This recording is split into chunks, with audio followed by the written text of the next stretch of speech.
new trend that's been making waves on social media, namely in TikTok circles, known as quiet luxury. Now, quiet luxury often is used interchangeably with old money, which asserts that while money talks, wealth whispers. Now, unlike the new money aesthetic, which often consists of wearing really conspicuous labels, essentially is people who have acquired money later in life that do not have generational wealth. Conversely, though, old money is more so wearing neutral outfits that are reminiscent of generational wealth that definitely still have the same or even more of a price tag of the new money aesthetics, but are much more muted and subtle in their appearance. While on the surface, quiet luxury may seem like a fun new TikTok fashion craze, the implications are actually a lot worse than you may think.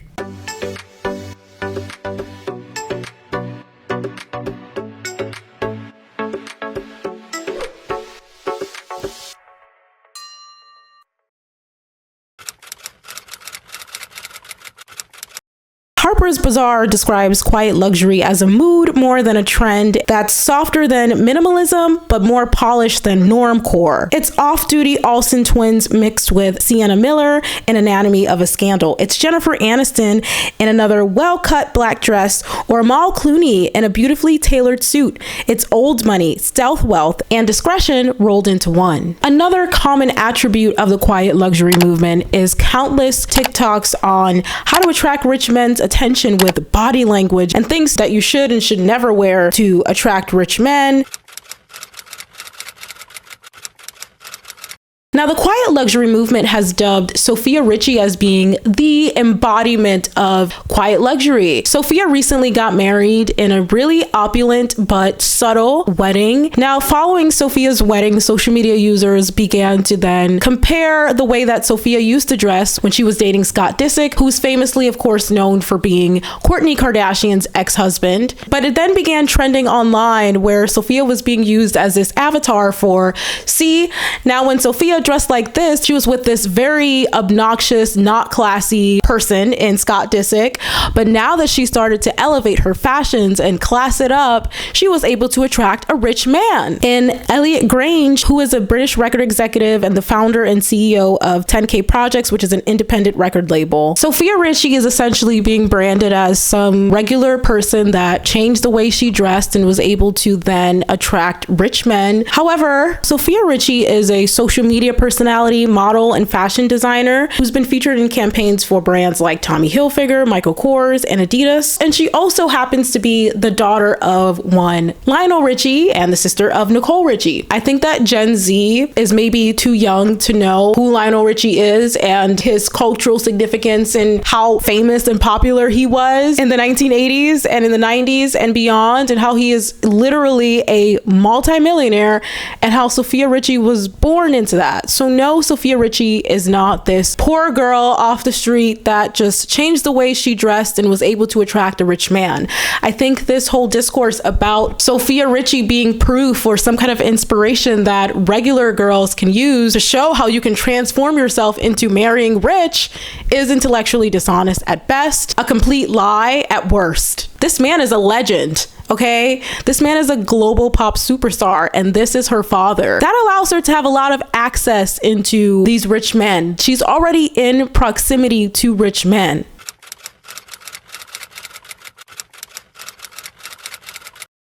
Beyond using Sofia Richie as this avatar for quiet luxury and how you too can attract a rich man, another problem with the quiet luxury movement is its failure to acknowledge where old money comes from for most people. Old money is often predicated off of exploitation and the exclusion of others. As Rice University puts it, old money is predominantly white and idolizes a white image.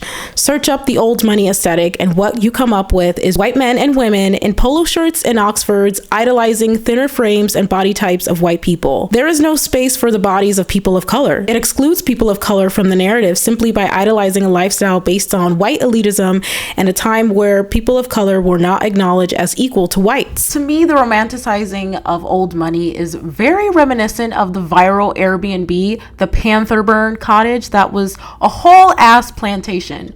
Winton Yates, a civil rights attorney, went viral on TikTok last year after he came across an Airbnb listing for a so-called cozy cabin that was in fact originally the living quarters for slaves. This is not okay in the least bit. And I know there's going to be somebody that says, oh, you're looking for controversy where it doesn't exist. No, this is an 1830s slave cabin that is up on Airbnb as a bed and breakfast. How do I know that this is slave quarters other than just using my eyes and looking at it? Well, they say it in the listing. This particular structure, the Panther Burn Cabin, is an 1830s slave cabin from the Panther Burn Plantation. How is this okay in somebody's mind to rent this out? A place where human beings were kept as slaves. Rent this out as a bed and breakfast. Here it is. That's it right there. The slave quarters next to the big house. It's in Greenville, Mississippi. That's the host, Brad, the super host. But what really kills me is reviews. Memorable. Highly recommend watching the sunset. We stayed in the sharecropper cabin and ate in the main house. Enjoyed everything about our stay. The cottage, the history, the tour, the breakfast, and all was great. We stayed in the cabin and it was historic but elegant. A slave cabin is elegant. What a delightful place to step into history, Southern hospitality, and stay a night or two. Cool spot, way better than a hotel. Maybe you're thinking, okay, maybe this will give people insight on how enslaved people had to live, their living conditions. No, not at all. Clawfoot tub, running water, tile, nice lighting fixtures, water, towels, dresser. The history of slavery in this country is constantly denied, and now it's being mocked by being turned into a luxurious vacation spot. Or who could forget how J-Lo and Ben Affleck had a whole plantation-style wedding? In 2015, Ben Affleck expressed how disturbed he was to find out that his ancestors owned slaves, but he did not hesitate to purchase a plantation home for Black and Indigenous slaves and got married on said plantation in a wedding that was fawned over and romanticized by the media. A lot of old money was built on the backs of slave labor, and when we glamorize and romanticize this very real truth, it desensitizes the public and reduces violence, racism, and exploitation to an aesthetic. Reducing old money to simply just being an aesthetic without a discourse on the history of exploitation that leads to generations after generations being able to amass and hoard large quantities of wealth. Yeah, that's an incomplete conversation for sure.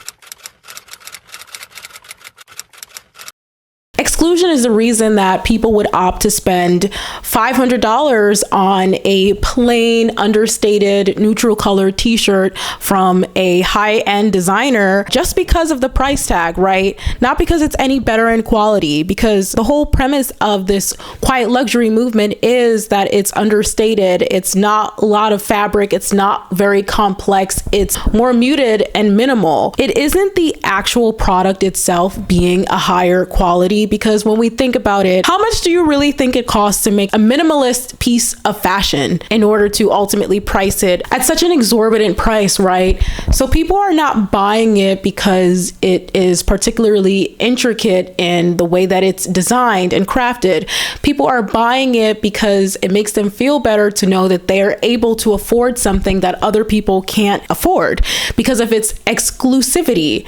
And if it was available to everyone, then no one would want it. I also think of the exclusivity of the makeup industry. While Urban Decay, Maybelline, and NYX are all owned by L'Oreal, many people would flock to wear Urban Decay makeup, which is sold in Sephora and in the high-end section of Ulta, over wearing L'Oreal, Maybelline, or NYX products, which is sold in drugstores, despite the fact that they're all owned by the same company and have basically the same ingredients, merely because Urban Decay is perceived as a luxury or higher-end brand, and L'Oreal, Maybelline, and NYX are all perceived as lower-end brands. By the way, I'm guilty of this too. I used to love wearing higher-end brands because it made me feel super luxurious until I got older and realized that lower-end brands can produce the same and sometimes even better looks at a much lower price tag. Do you guys remember the time when literally everyone was wearing a Gucci belt? Like, that was the in style piece. And that was like, what, 4 or 5 years ago?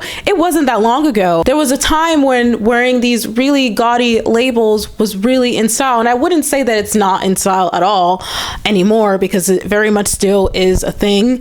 But I think that once the new money aesthetic of wearing labels became more closely associated with rap culture and just like urban culture in general, I think that's when it kind of got a bad sting to it. As I've talked about in many other things on this channel, I think when rich people see that certain pigments of people are able to access certain goods, that's when the goalpost shifts.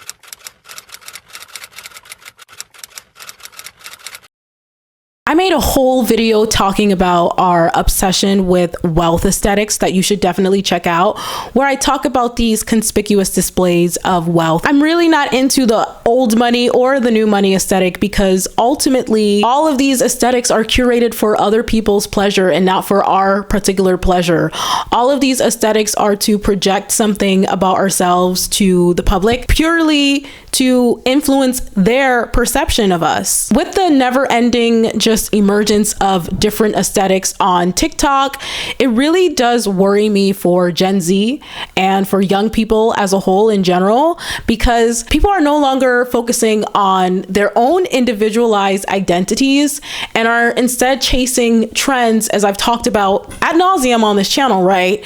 People no longer are people anymore. They're avatars. We're avatars. We're aesthetics. We're curating our aesthetics to make our social media platforms look a certain way and neglecting our own individuality. You are a person. You're not an aesthetic. Fashion should be a mode of self-expression, right? It should be a way that we distinguish ourselves from others, that we show our own unique personalities and who we are and what we care about. We're not AI. We're actual human beings with hopefully colorful, rich personalities.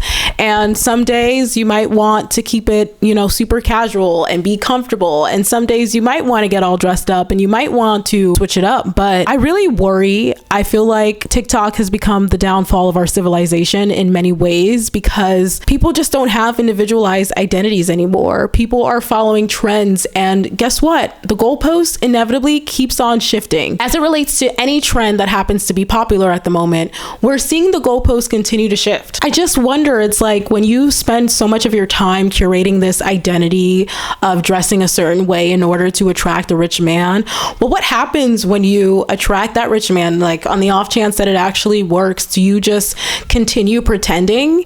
And what does that do for your mental health if that's not actually who you are, when this is an identity that you crafted in order to gain a man's attention and affection and therefore wallet?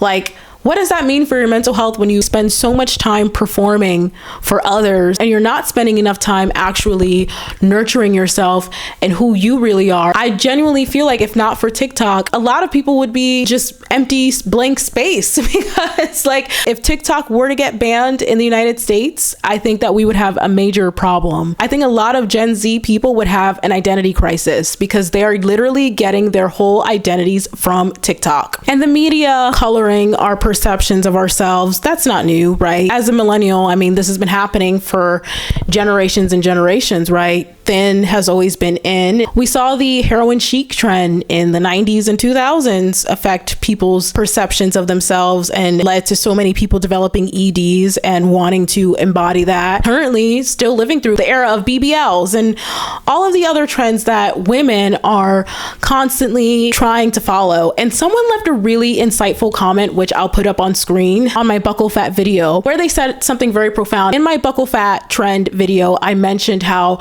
men have beauty standards as well, right? Such as being tall and being muscular, but male beauty standards have actually stayed the same across decade after decade, right? Being tall and being muscular has been a pretty static criteria in male desirability for a long time.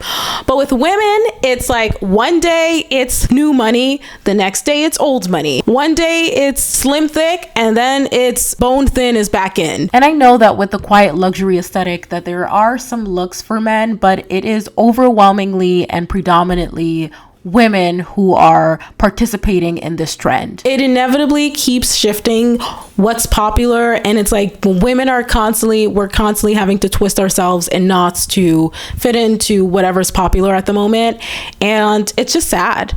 And I feel like it literally is leading to the downfall of our civilization. As a millennial in my generation of social media, a lot of the social media that I grew up on, like early on in MySpace days and LiveJournal days and even early Tumblr days, it really focused on cultivating a community and connecting with people from around the world, you know, around a particular fandom that you liked, and in connecting with your friend and getting on AOL Instant Messenger to, you know, chat with your friend and just build community and talk and get to know one another. And I feel like in today's day and age, like social media is literally where people are going to build personalities. I'd love to hear from you though in the comments down below. What do you think about this old money, quiet luxury trend? Do you think that it's yet another tier of the downfall of our civilization? Like, I'd love to hear from you all in the comments down below. Thank you so much for watching, and I'll talk to you all next time.